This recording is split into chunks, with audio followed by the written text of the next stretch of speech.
Olga Moreno, la mujer que durante años ha sido señalada, criticada y analizada hasta la extenuación en cada plató de televisión, fue vista entrando en un despacho de abogados penalistas muy conocido de Sevilla, situado en una de las avenidas más discretas pero importantes de la capital andaluza. No llevaba gafas de sol oscuras para esconderse de los fotógrafos, ni intentó entrar por el garaje privado como suelen hacer los famosos cuando tienen algo oscuro que ocultar. Al contrario, Olga entró por la puerta principal, con la cabeza bien alta, el paso firme y sujetando con fuerza una carpeta azul bajo el brazo que, sin duda alguna, contiene la documentación que ha hecho temblar los cimientos de la urbanización Valdelagua en Madrid. Lo que dijo a la prensa que hacía guardia en la puerta fue breve, apenas una frase lanzada al aire mientras caminaba, pero ha caído como una losa de hormigón armado sobre la tranquilidad de Fidel Albiac. Dijo, textualmente y mirando a los ojos de los reporteros: «Lo que conté ayer en televisión no es ni la mitad de lo que sé. Atención a esa frase, porque encierra una amenaza velada que cambia por completo las reglas del juego que conocíamos. Olga Moreno ha pulsado el botón nuclear. Se acabaron las medias tintas, se acabaron los comunicados tibios y se acabó el miedo a las represalias legales. Por primera vez en 20 años, el hombre que siempre ha controlado los tiempos, que siempre ha manejado los hilos desde la sombra, sin mancharse las manos, Fidel Albiac, se ha quedado, literalmente, sin palabras y sin capacidad de reacción ante lo que se le viene encima. Y os voy a decir por qué su silencio es tan significativo hoy. Porque esa carpeta azul que Olga paseaba por Sevilla no contiene simples recortes de revista o rumores de pasillo escuchados en maquillaje. Esa carpeta contiene pruebas documentales, fechas exactas, cifras bancarias y nombres propios que podrían desmontar, pieza a pieza, el relato oficial que nos han vendido durante el último lustro. Quedaos ahí, no os mováis del asiento, porque hoy no venimos con especulaciones ni con teorías conspiranoicas sin fundamento. Hoy vamos a contaros, punto por punto y con todo lujo de detalles, el jaque mate definitivo que podría llevar a alguien muy poderoso, alguien que se creía intocable e inmune, a sentarse de una vez por todas delante de un juez para dar explicaciones que no podrá maquillar con música triste de fondo ni con ediciones de vídeo. Bienvenidos a la verdad sin filtros. Para entender la magnitud real del terremoto mediático y judicial que estamos viviendo en estas últimas horas, hay que rebobinar y analizar con lupa lo que pasó ayer por la tarde en directo ante millones de espectadores. Nadie, absolutamente nadie, en los pasillos de la cadena vio venir la tormenta perfecta que se estaba gestando. Parecía una conexión normal, una intervención rutinaria para comentar la actualidad, como tantas otras que hemos visto 1000 veces. Pero los que llevamos años analizando el lenguaje no verbal y los gestos de los personajes del corazón, notamos algo raro, algo diferente e inquietante en la mirada de Olga Moreno desde el primer segundo de emisión. No tenía miedo. Ya no existía esa precaución de años anteriores, esa cautela de quien mide cada sílaba para no recibir una demanda millonaria al día siguiente. Ayer, Olga Moreno tenía la mirada de una mujer que ya no tiene nada que perder, y eso la convierte en el enemigo más peligroso que Fidel y Rocío se han encontrado jamás en su camino. Y entonces, en mitad de una frase aparentemente inocente, soltó la bomba que nadie esperaba. Con una frialdad y una templanza que heló la sangre a los colaboradores presentes en el plató, miró fijamente a la cámara, rompiendo la cuarta pared, y mandó un mensaje que no iba dirigido a Rocío Carrasco, como todos esperaban ingenuamente. El mensaje iba para él, para Fidel Albiac. Olga habló de hechos concretos y verificables. Habló de maniobras oscuras que suceden detrás de las cámaras y que el público no ve. Habló de vetos profesionales en productoras para impedir que ella trabajara. Y habló, con una claridad pasmosa, de una maquinaria perfectamente engrasada y diseñada durante años para asfixiarla económicamente y destruir su reputación pública hasta no dejar ni las cenizas. Fue un ataque directo a la línea de flotación del sistema que Fidel ha construido para protegerse durante 2 décadas. Lo más fuerte de todo no fue lo que se vio en las casas de los espectadores, sino lo que pasó en el plató justo cuando se apagaron los focos y las cámaras dejaron de grabar. Según testigos presenciales que estaban allí mismo, se hizo un silencio sepulcral, casi funerario, que se podía cortar con un cuchillo. Nadie respiraba. Los colaboradores que suelen defender a Rocío Carrasco a capa y espada, esos que siempre tienen un grito o un insulto preparado para defender a su ídola ante cualquier ataque, se quedaron mudos, paralizados en sus sillas, mirando al suelo. ¿Sabéis por qué? Porque cuando alguien dice una verdad tan grande, tan pesada y tan peligrosa a la cara, el miedo cambia de bando instantáneamente. Dejaron de ver a Olga como la víctima propiciatoria a la que golpear y empezaron a verla como una amenaza real que podía destapar sus propias vergüenzas y complicidades. Y la prueba definitiva, irrefutable, de que Fidel Albiac está acorralado por primera vez en su vida es su reacción posterior, el silencio absoluto y atronador. Ni un solo comunicado de sus abogados habituales amenazando con demandas. Ni una demanda rápida anunciada en redes sociales para calmar a sus seguidores. Ni una llamada furiosa a los directivos de la cadena para pedir cabezas, como solía hacer antaño cuando algo no le gustaba. Nada de nada. Un vacío total y absoluto. Y en el mundo de Fidel Albiac, que es un mundo de control y estrategia milimétrica, el silencio no es paz. El silencio no significa que esté tranquilo en su sofá. El silencio significa que están reunidos en el búnker de Valdelagua, calculando los daños, revisando papeles antiguos y sudando frío, porque saben que el golpe de Olga ha sido mortal y ha dado donde más duele, en la credibilidad de su relato de víctimas. Volvamos ahora a la imagen clave de esta mañana en Sevilla, porque tiene muchas más lecturas de las que parecen a simple vista y nos da pistas de lo que va a pasar. Esa visita a los abogados no es una consulta cualquiera para revisar un contrato menor o una multa de tráfico. Es una declaración de guerra en toda regla. Hasta ahora, durante todos estos años de conflicto interminable, Olga Moreno siempre había adoptado una postura defensiva. Se defendía de los insultos, se defendía de las acusaciones de mala madre, se defendía de las etiquetas que le ponían en los documentales millonarios. Pero la información que manejamos hoy, confirmada por fuentes muy cercanas a su entorno más íntimo, es que la estrategia ha cambiado radicalmente de rumbo. Olga ha pasado al ataque total. Ya no se trata de resistir los golpes, se trata de devolverlos con el doble de fuerza y apuntando a la cabeza. Se está hablando con mucha fuerza en los mentideros judiciales de Sevilla.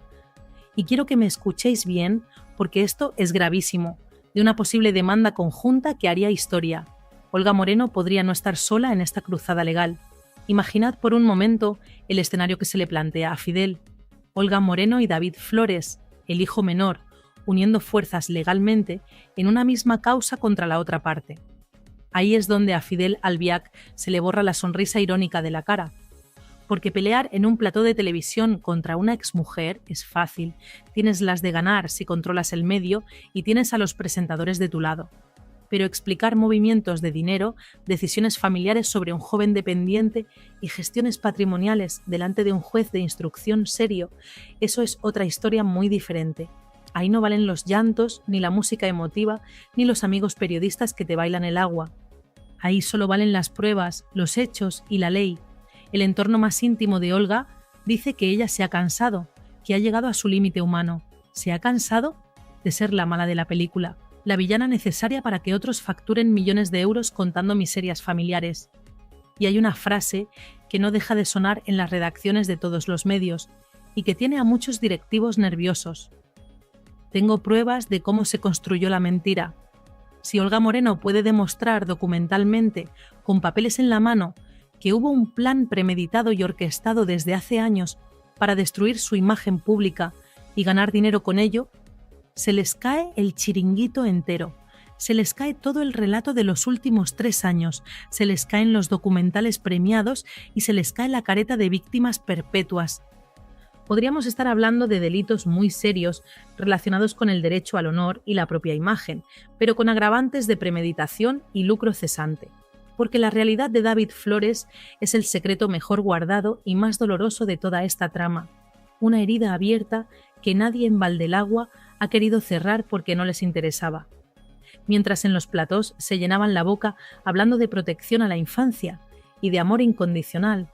En la intimidad de esa casa sucedían cosas que, si se pusieran por escrito en un documento judicial, harían caer la cara de vergüenza a más de uno de los que aplaudían. Olga Moreno lo sabe, ha sido testigo de ese dolor silencioso y por eso, ayer, cuando pronunció el nombre de David, su voz cambió por completo. Dejó de ser la mujer mediática que se defiende para convertirse en la leona herida que protege a su cachorro, lanzando una advertencia que iba dirigida directamente a la conciencia de Fidel Albiac. A David no se le toca, y si para defenderlo tengo que quemar la nave entera y hundirme yo con ella, lo haré sin dudarlo ni un segundo. Esa frase no es retórica vacía, es una amenaza muy real que tiene una base legal terrorífica para la otra parte. Se rumorea con mucha fuerza en los entornos judiciales de Madrid que David Flores, ese chico que es pura bondad y que nunca ha tenido una mala palabra para nadie a pesar de todo lo que ha sufrido, podría haber llegado a su límite emocional. Fuentes muy fiables aseguran que el teléfono de David ha dejado de sonar, o mejor dicho, que ha dejado de marcar ese número que todos conocemos y que antes marcaba con esperanza. Durante años nos han contado la versión oficial, que había problemas técnicos, que las llamadas no entraban, que había interferencias en la comunicación o que el chico no tenía teléfono. Pero la verdad que desliza el entorno de Olga es mucho más cruel y desgarradora. La barrera entre ese hijo y su madre no son los kilómetros ni la cobertura de la sierra. La barrera tiene nombre y apellidos, y es la misma persona que controla quién entra y quién sale de esa casa blindada con cámaras de seguridad. Imaginad por un momento la angustia, la frustración acumulada de un chico que solo quería un vínculo materno y que, según insinúa Olga con conocimiento de causa, se han encontrado una y otra vez con un muro de frío silencio orquestado, presuntamente, por la influencia y la decisión de Fidel Albiac. Pero aquí viene el giro dramático que nadie esperaba y que cambia el tablero. David ya es un hombre adulto ante la ley. Tiene capacidad de decisión propia. Y si David Flores decide, apoyado incondicionalmente por Olga, presentarse como acusación particular para reclamar no solo el cariño que se le ha negado sistemáticamente, sino los derechos económicos que le corresponden legítimamente como heredero de su abuela, el castillo de naipes de Fidel Albiac se derrumba en 24 horas. Contra Antonio David podían usar el argumento del rencor matrimonial, del ser impío, de la manipulación, pero contra su propio hijo, contra la viva imagen de la inocencia y la vulnerabilidad, no hay estrategia de defensa que valga. Si Fidel intenta atacar legal o mediáticamente a David Flores, España entera se le echará encima con una furia y una indignación que no hemos visto hasta ahora, y eso supondría su tumba mediática definitiva. Y es precisamente aquí, en el terreno de lo material y lo económico, donde la historia se vuelve verdaderamente oscura y donde Olga Moreno tiene la mano ganadora de la partida, porque el amor es subjetivo y se puede debatir eternamente en programas del corazón. Pero el dinero, amigos, el dinero deja rastro, el dinero tiene escrituras públicas y el dinero se puede rastrear por peritos judiciales. En su intervención de ayer, Olga soltó una perla envenenada que ha puesto muy nerviosos a los gestores patrimoniales de Rocío Carrasco y a sus asesores fiscales. Habló de sociedades interpuestas, habló de nombres que no aparecen en los carteles luminosos, pero que son los que firman los cheques en la sombra, y lanzó una pregunta al aire que todavía resuena en las paredes de la cadena y en los despachos de la agencia tributaria. Yo no tengo nada a mi nombre que no sea mío, trabajado con mis manos y mi esfuerzo. ¿Pueden decir ellos lo mismo con la misma tranquilidad? Esa pregunta es un misil teledirigido a la línea de flotación financiera de la pareja, un aviso a navegantes.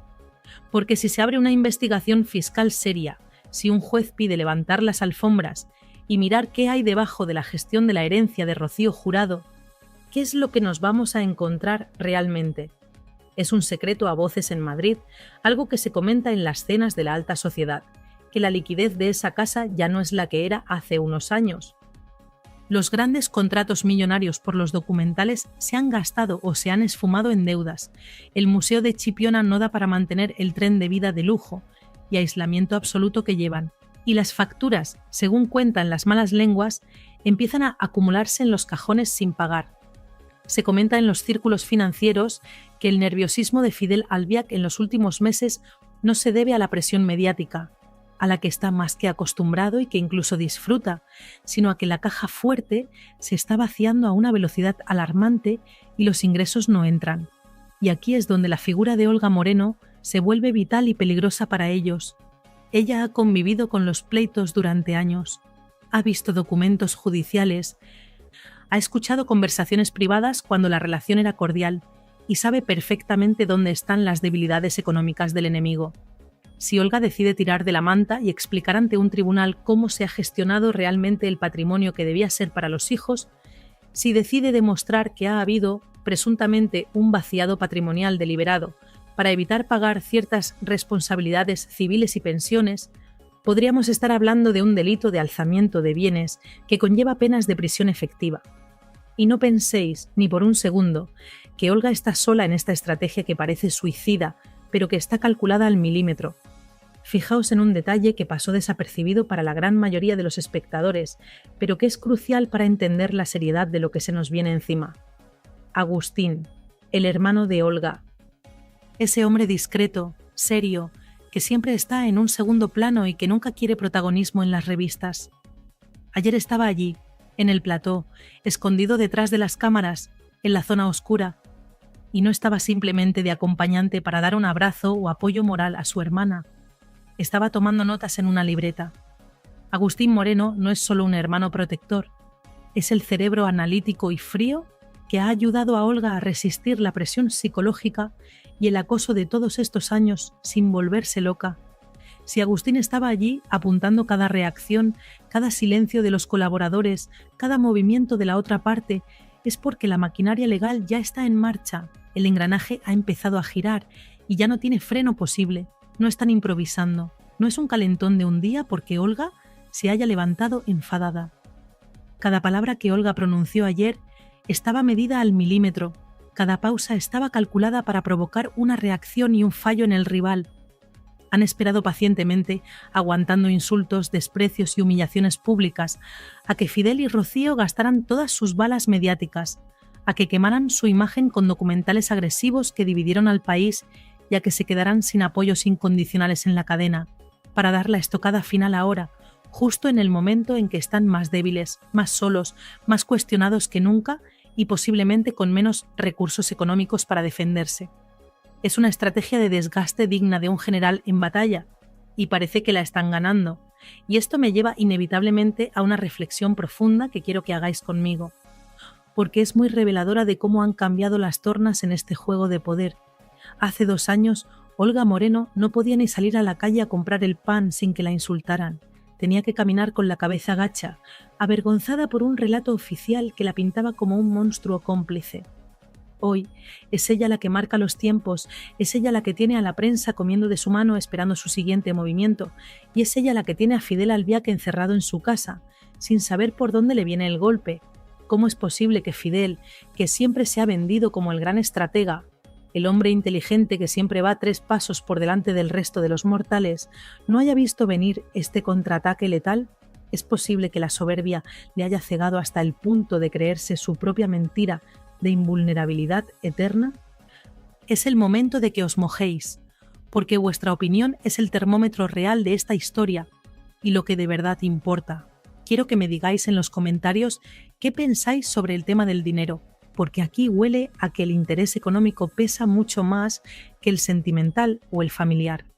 ¿Creéis que el motivo real por el que Fidel no se separa de Rocío, a pesar de todo el desgaste y de verla sufrir, es puramente el patrimonio y el control de la herencia de la más grande? ¿O sois de los que todavía pensáis ingenuamente que hay un amor verdadero y desinteresado y que todo esto son invenciones de Olga para hacer daño y ganar dinero? Escribidme abajo en mayúsculas, interés o amor. Quiero ver si la mayoría pensáis como yo, que aquí el problema es que el dinero se acaba, y cuando el dinero sale por la puerta, los nervios entran por la ventana y las lealtades se rompen. Pero esto no acaba en el dinero, porque la trama tiene una capa más profunda, una capa de traición personal que se ha gestado esta misma madrugada, al amparo de la oscuridad y lejos de los focos, y que es la pieza que le faltaba al puzzle para completarse y explotar. Mientras Madrid dormía y nosotros preparábamos este vídeo contrastando las fuentes, se ha producido un movimiento subterráneo, una reunión secreta de la que nadie ha hablado todavía en ningún medio, pero que nosotros hemos podido confirmar por 2 fuentes independientes y de total solvencia. Y la persona que se ha sentado en esa mesa, la persona que ha decidido cruzar el Rubicón y traicionar a Fidel Albiac, es alguien que nadie, absolutamente nadie, se esperaría en sus peores pesadillas. Hablamos de alguien que ha estado cenando en su mesa habitualmente, alguien que ha compartido confidencias en la intimidad de su salón y que ha defendido a Rocío Carrasco en los platós con una vehemencia y una agresividad que asustaba a los contrarios. Pero anoche algo se rompió definitivamente. Esa lealtad inquebrantable se hizo pedazos y esa persona decidió contactar con el entorno de Olga Moreno para ofrecer algo muy valioso: información privilegiada y documentos internos. No voy a dar su nombre todavía por una cuestión puramente legal y para proteger la fuente ante posibles represalias, pero os puedo dar una pista muy clara. Es alguien que conoce al dedillo cómo se fabricaron los documentos que se enseñaron en la serie documental.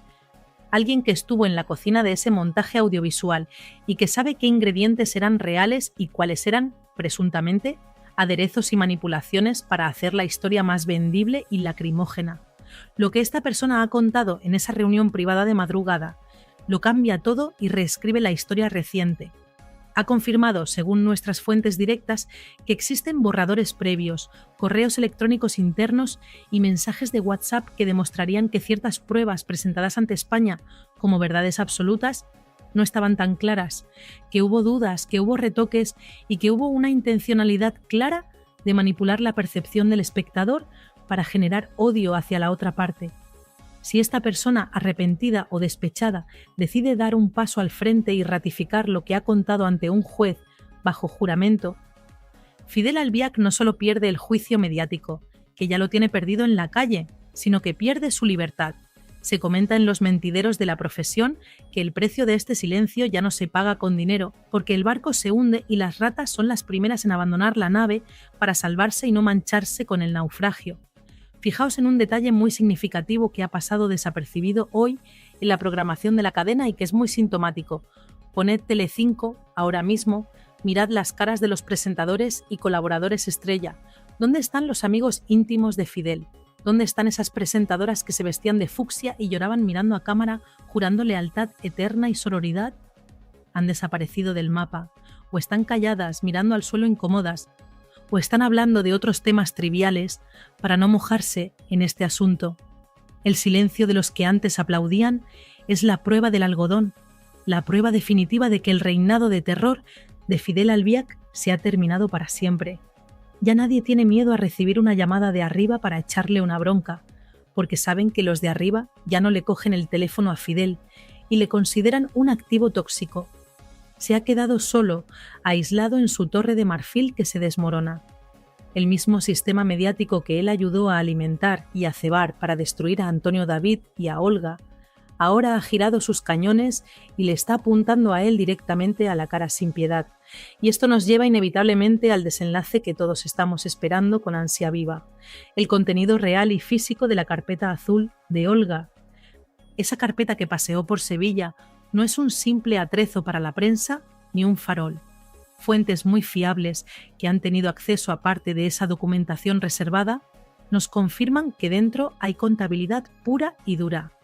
Números, balances, transferencias injustificadas y sobre todo firmas. Muchas firmas de Rocío Carrasco en documentos que quizás, y esto es lo más triste y trágico de todo, ella no sabía ni lo que estaba firmando porque confiaba ciegamente en quien le ponía el papel delante, prometiéndole que era lo mejor para ella. La teoría jurídica que cobra más fuerza a estas horas entre los expertos es que la estrategia de Olga no es meter a Rocío Carrasco en la cárcel, porque eso sería destruir a la madre de David. Olga es madre y sabe que Rocío, en el fondo, es una mujer enferma, aislada y manipulada. El objetivo real de Olga es demostrar que Rocío ha sido una marioneta económica en manos de un gestor desleal, que se ha aprovechado de su debilidad emocional. Y si consigue demostrar eso, si consigue que un juez vea a Rocío como una víctima de su propio marido y no como una cómplice, La sentencia contra Fidel podría ser histórica en este país y sentar jurisprudencia. Sería el jaque mate perfecto, la jugada maestra definitiva, salvar a la madre para condenar al marido y liberar a la familia. Por eso Fidel no habla, por eso está paralizado y escondido, porque sabe que cualquier movimiento en falso, cualquier palabra fuera de tono ahora mismo, puede ser utilizada en su contra en este nuevo escenario, donde él es el único villano de la película. Estamos ante el final de una era, ante la caída de un imperio de barro que parecía sólido, pero que estaba hueco por dentro. La verdad oficial se ha hecho pedazos, y la realidad empieza a asomar con toda su crudeza y fealdad. Y lo más irónico, lo que parece un guión de película de Hollywood, es que quien ha dado el golpe de gracia no ha sido un bufete de abogados de lujo de la Castellana, ni un directivo de televisión poderoso con sed de venganza. Ha sido Olga, la mujer sencilla, la que callaba, la que decían que no tenía carácter ni sangre en las venas, la que despreciaban. Pues menos mal que no lo tenía. Quiero despedirme con una pregunta muy seria y directa. Quiero que os paréis a pensar un segundo antes de contestar con el corazón en la mano, después de saber lo de la reunión secreta, lo de los abogados en Sevilla, el silencio de los amigos y la posible traición interna. ¿Creéis sinceramente que veremos a Fidel Albiac sentado en el banquillo de los acusados este mismo año para responder por todo esto? ¿O pensáis que es tan listo y tiene tantos contactos oscuros que se volverá a librar como hace siempre? Escribidme abajo vuestra sentencia. Sí, caerá o no, se librará. Quiero ver vuestro veredicto antes que el del juez. Y suscribiros al canal, activad la campanita ahora mismo, porque en cuanto podamos dar el nombre del traidor que se ha reunido esta madrugada, os lo vamos a contar aquí, sin filtros, sin miedo y con todas las pruebas encima de la mesa. Esto no ha hecho más que empezar. Nos vemos en el próximo vídeo.